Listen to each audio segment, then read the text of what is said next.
Abelhas Biomacatinga. Olá, sou Gilvan. Pergunta e resposta do ABC, número 114. Umas perguntas que vocês fizeram. Perguntaram por quê. Vocês perguntaram, eu vou aqui responder. Por que as abelhas adultas arrancam a cabeça, degola mesmo as princesas? Porque se uma colônia já tem uma rainha produtiva, elas não querem mais outra abelha, porque essas abelhas já nascem produzindo o hidrocarboneto folicular, ou, para aquelas pessoas que não sabem nada de química, ferormônio. É um composto orgânico. E isso geraria uma confusão enorme. Logo, elas fazem isso, tá? É a maneira que elas fazem. Arrancam mesmo. Mata também os zangões, já mostrei isso em vídeo. Então, para vocês, é apenas aqui acrescentar essa realidade que vai acontecer. Gente, eu já expliquei isso em vídeo. Eu tenho um vídeo que eu explico só isso. Mas vou aqui perguntar. A rainha só faz postura? Não, a rainha é o HD. É o cérebro, entenda, da colônia. Claro que outras abelhas interagem com as outras castas. Isso é óbvio. Não só ela determina tudo, mas ela controla a questão de nascimento de castas. Isso na questão do gênero Melipona.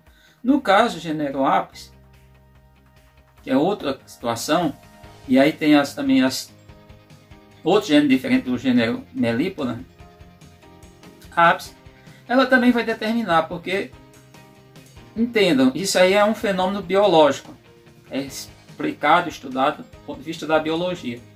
Os seres vivos, eles aumentam conforme a oferta de necessidade de alimento e o ambiente está propício. Tanto tem seres vivos que a reprodução é anual, um ciclo anual. Também, quando eles se sentem ameaçados, eles querem perpetuar a espécie. Vamos entender assim? É instinto animal, é instinto da planta, não pode dizer tanto que é o instinto, mas os seres vivos eles se propagam desse jeito. Isso vai desde vírus aos mais diferentes, maiores que vocês possam imaginar. A reprodução são fatores, tem fatores que estão ligados, tá? Período, tá, vai favorecer. Tem muitas vezes, você observa, por exemplo, choveu torrencialmente, as plantas liberam, aqui na Caatinga, por exemplo, mas pode ser em qualquer outro lugar do planeta, libera muitas folhas, outras às vezes flores, mas como não tem condições e tudo, elas abortam, teoricamente não gera embriões, não geram indivíduos, tá? Não passa por esse processo, isso acontece também, tá? A outra pergunta, gente, aí agora essa aqui eu vou ter que usar alguns conceitos técnicos para poder explicar. O índice lá de São Raimundo Nonato, Terra Boa, sul do Piauí, tem o Museu do Homem Americano, o Parque Nacional Serra da Capivara, tá? Trabalho muito importante já foi feito lá, é um local delícia para vocês visitarem. Vamos entender aqui o desenvolvimento das abelhas. As abelhas que são o grupo, a ordem Hymenoptera, assim como formigas e vespas, elas têm desenvolvimento por metamorfose completa. Ou melhor, os insetos, a classe insecta, entenda, eles têm desenvolvimento de três maneiras, três modos. Desenvolvimento direto, que é chamado ametábulo, ou seja, a de negação, não tem a metamorfose, não tem as transformações. Exemplo, barata. Vocês já devem ter visto barata branca. Na residência a gente tem que ter muito cuidado para não a casa não ser infestada por conta desse bicho terrível, bicho que sobrevive a várias adversidades, embora em esgoto, mas entendendo. O que acontece? A barata, quando nasce, eclode do ovo, já é um animal com todas as estruturas que vai possuir quando adulto, só vai maturar e crescer. Lembra?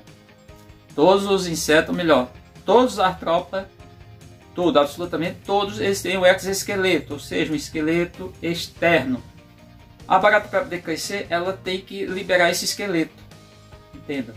Você está falando assim, para vocês entenderem como é o processo da classe insecta e outros também. Mas vamos pegar a classe insecta. Logo, quando ela cresce, Aí o esqueleto formou, ela para de crescer, passa um tempo, perde esse esqueleto, cresce mais um pouco, vai fazendo isso até chegar ao tamanho dela adulta. Nesse caso, você vai ver a barata branca, ela não é albina. Ali é porque ela trocou de esqueleto, está seu esqueleto ainda. Tá? Tem os animais, aqueles insetos, que são hemimetábulos. Exemplo, gafanhoto. Por que é hemimetábulo? Porque ao nascer, ao sair do ovo, eclodir o ovo, ele não tem todas as estruturas que irá possuir quando adulto. Logo passa, vai nascer algumas estruturas, entre elas as asas do animal. M com H, cuidado aí.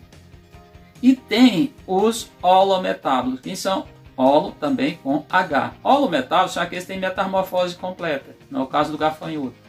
Exemplo, borboleta.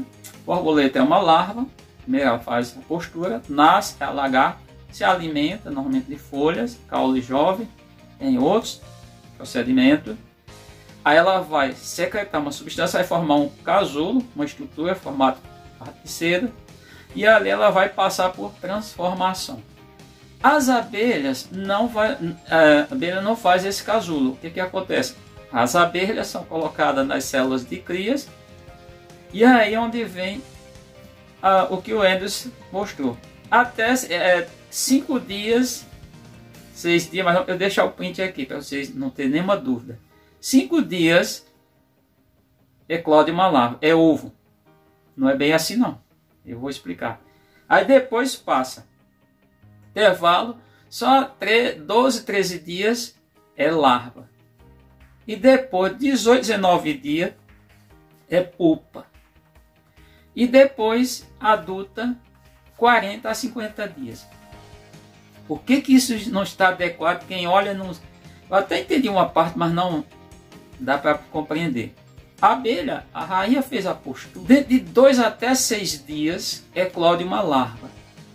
Isso vai depender da espécie, da abelha. Estamos falando agora exclusivamente de abelhas. E abelhas eusociais. Vai depender da espécie de abelha. Vai depender. É de época do ano. Vai ter mudanças, oscilações. Vai depender também do... Vamos pensar da incubação, teoricamente, ou seja, como está o ninho da abelha. Tudo isso são fatores que podem alterar esse momento. E a partir que eclodiu essa larva, vamos imaginar que a rainha fez a postura, 2 dias depois eclodiu a larva. Ela vai passar um tempo que pode chegar até esses 13 dias só larva. Ela vai se alimentar, uma larva pequena, vai aumentando, se alimentar com, no caso, aí tem a diferença, porque no caso das abelhas do gênero Apis, as operárias vão alimentar essas larvas. No caso das abelhas eusociais, absolutamente todas a alimentação é única. Ou seja, quando a rainha fez a postura, de imediato as operárias vão opercolar, já está assim, vão fechar essa célula. E ali a abelha não tem mais, no período larval, todo período até formar adulto, não tem mais acesso a nenhum tipo de alimento. O que não acontece com as abelhas do gênero Apis. Tá bom? Tanto que tem definições. No caso das abelhas neotropicais, as abelhas indígenas, tá bom? Esse processo é chamado alimentação massal, de uma única vez. No caso das apis, é chamada alimentação progressiva. Bom, entenda. A larva, no caso das apis, está lá recebendo contato, tendo contato físico com as operárias. No caso das neotropicais, absolutamente não. Chegou aquele período ali, que vamos pensar, chegou aos 18, 19 dias, mas isso tenha entendimento, ainda é larva. Ela parou de se alimentar, não tem mais alimentação, ela forma a pupa. Essa pupa, quando ela está formando essa transformação de larva para pupa, larva é uma estrutura única. Ela vai nascer todas as estruturas. Primeiro, a abelha tem o corpo dividido em 3 partes. Parte cefálica, parte torácica e a parte abdominal. Na parte cefálica tem olhos compostos, antenas, a boca, mandíbula, tá? A língua, que é chamada probóscita, tudo isso, e outras estruturas. Na parte torácica, além de vários órgãos ali que vai existir, que existe mesmo, 6 pernas, São animais chamados hexapoda. Isso, toda a classe inseto é hexapoda, tem 6 pernas. Asa, um par de asas, as 2 asas. O abdômen também fica várias outras estruturas, outros órgãos, dentro do abdômen, intestino, uma série de coisas, as glândulas serígenas, as operárias, etc. Esse período, para ela abrir a célula, sair, pode demorar ali dos 18 dias, vamos contar o 19 ou 20, pós postura da rainha, até, vamos imaginar, cerca aí de 30 e poucos dias, 30 e poucos dias, 36, até mais ou menos 40 dias. Isso é o que há na literatura, isso que já foi encontrado. Tá? O que acontece? Ali, o printer, como eu mostrei lá no início, é como se fosse, primeiro que tivesse intervalo, um período que ela não faz nada, que ela parou, depois entra na outra fase. Não é assim. Veja bem, no caso do gênero Apis, ela vai sim ter uma vida em média em torno de 40 dias, se for bem sucedida, se tiver nenhum desastre pelo tempo. A vida dela de adulta é cerca de 40 dias. Aí quando diz, 50 dias, sim, pode viver até 50 dias, depende muito do período do ano, inclusive. Depende da atividade da abelha, depende de uma série de fatores. As abelhas neotropicais, boa parte, pode viver, as operárias, podem viver cerca de 80 dias, os zangões 70 e pouco. Também diz que em Apis é mais ou menos isso os zangões. Bom, não vou consultar toda a literatura, nem vou tratar como uma igualdade, porque senão é um programa computador. Não é desse jeito que funciona, entendam. No caso das abelhas neotropicais, aqui por exemplo no ambiente de Caatinga, outros ambientes também que eu acredito onde tem inverno mais intenso, regiões, diria, que subtropicais, nós estamos no clima tropical, aqui tropical seco, no semiárido. Se a gente for para o caso, aí se for para o litoral subtropical, se for para a região norte do país, mas inclusive incluindo o litoral tropical úmido, tá? Entendam. E aí tem o cerrado, tem outros climas. No período de baixa produção de flores, no período mais quente aqui da Caatinga, há relatos, e eu não encontrei um documento para dizer para vocês, vou apontar, vou deixar aqui na descrição do vídeo. Existe relato de abelhas operárias viverem até 6 meses. Isso são relatos, não tenho nada oficial para dizer, mas por quê? E aí fica até compreensível. Se ela não está saindo para fazer nada, está uma atividade ali muito restrita, interna, só dentro da colônia, não sai a campo, não voa, não tem maior desperdício de energia de tudo, ela pode passar mais um tempo. Até porque lugares frios da Terra, do planeta, tem um processo biológico chamado hibernação. Que é o animal, o urso polar, por exemplo, e os outros animais hibernam.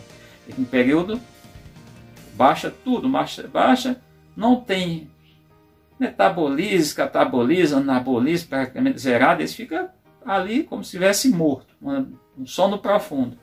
No caso aqui do ambiente de Caatinga tem um processo diferente, que é por calor, por excesso. Lá é por baixa, falta de calor, aqui é por excesso, chamado estivação. Processo estival, no qual uma espécie passa um tempo praticamente dessa mesma situação. Lá dentro do ninho, na colônia, num oco bem confortada, tanto que tem espécie, vou pegar um exemplo aqui da Caatinga, a cupira, o munduri, o pessoal tem chamado isso de, no caso da munduri da Caatinga, chamado de opausa, mas na verdade ele cessa as atividades. No caso da cupira, ela inclusive, alguns potes, ela coloca água para atravessar esse período de estiagem, e ela baixa sua atividade intensamente. Claro, agora, por exemplo, nesse ano, dia 23 agora de setembro, começa a primavera. Quando começar a primavera, sim, aí vai ter uma oferta, uma grande oferta de flores semiárida.